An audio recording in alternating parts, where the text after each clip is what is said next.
The biggest B word in personal finance that everyone dreads has proven to reduce stress, help reach financial goals, and overall help you have a better relationship with money. And no, that B word in finance isn't that mean old lady who sits in her cubicle clipping her toenails.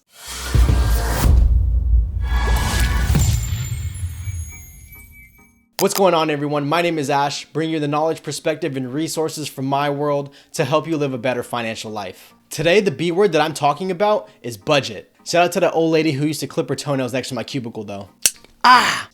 Son of a... Today's episode, I want to give you tips and tricks when it comes to budgeting. It's a fundamental part of personal finance and in my opinion, the most important. Even more than investing, believe it or not. So if you need help on how to create an actual budget, I did a video on that about a month ago. The link is in the description below. This video is going to touch on tips and tricks that you can use to enhance your budget in the new year. So before I dive in, I just want to note that budgeting is more of a mindset than anything. And if you're like me, you're an emotional creature. Your mood actually facilitates your spending. You're sad? Okay, cool. Go ahead and cop those new shoes and yeah, go ahead and get that cute top. Oh, you're bored now? Okay, here, buy this food and pay a $12 delivery fee because you're too lazy to drive.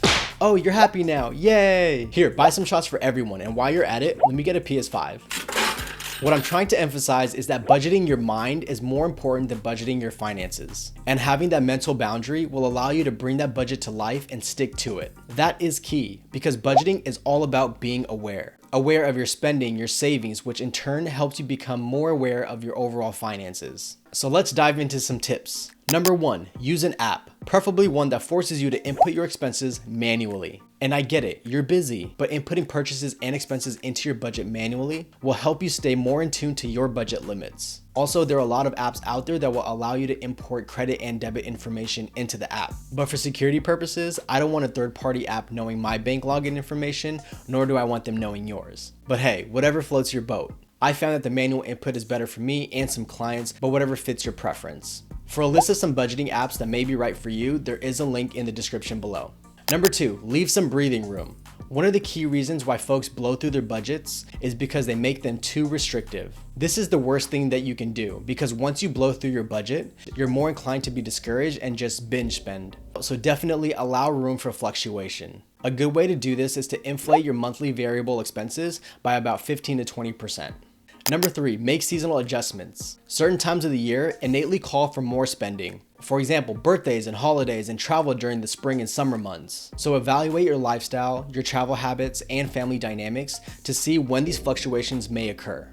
Once you drill down to the specific months, make those adjustments into your budget, which you should be checking every other month anyways. Number 4, engage in financial detoxes. And a financial detox is basically a particular month or a week where you spend $0 in discretionary money. So of course you want to pay your bills and your rent, but if you're bored, too bad. Well, you better find you some free to do. If you're hungry, don't DoorDash that food. You better make you a fried bologna sandwich or something.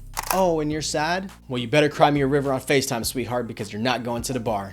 Financial detoxes are great to do, especially after very expensive months or large expenses. Number 5, have a separate checking account exclusively for bill pay. This will help you separate your everyday money from your fixed bills and expenses. Doing so will allow you to have a better idea of what money you have for discretionary spending and potentially additional savings. So that way when you go to the store, you don't have to do the, let me check my bank account real quick.